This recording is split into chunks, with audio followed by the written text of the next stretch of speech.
It is a popular misconception that the leader in any group, certainly the leader in a Christian group, has to be winning all the arguments.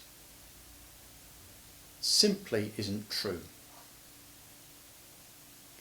We think he's got to win all the arguments because otherwise he's no longer leading, someone else is. And this kind of way of thinking gives rise to the kind of, in practice, to a situation where there are lots of arguments and all the arguments become in some way or another about me, about the leader. Of course, we're not arguing about the leader. We're arguing about theology. We're arguing about football. We're arguing about anything, but we're arguing because we have to argue, because I have to win the argument, otherwise I'm not the leader anymore. So therefore, it's all about me, really. It's personal. I'm fighting for my life.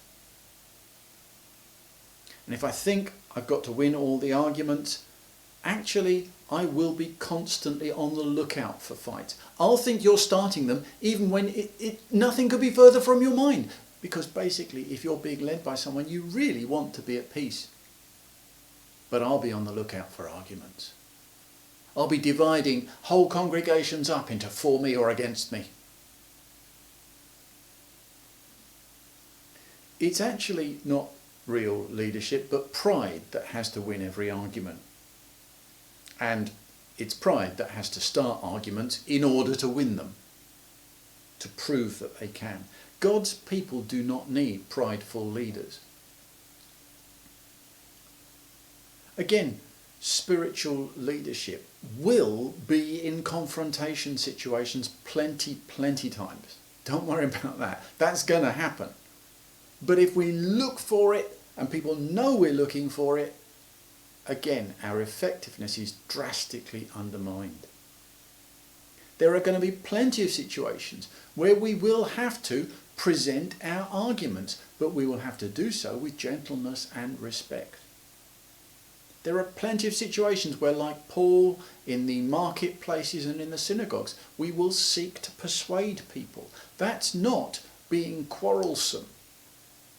It becomes quarrelsome when it stops being about the search for truth and becomes about winning and losing personally. That's quarrelsome. And when it becomes about winning and losing personally, it stops being about truth. People don't need that. They need peaceable leaders. They need people who know that where grace rules and where God's people unite, then either everybody wins an argument or everybody loses an argument.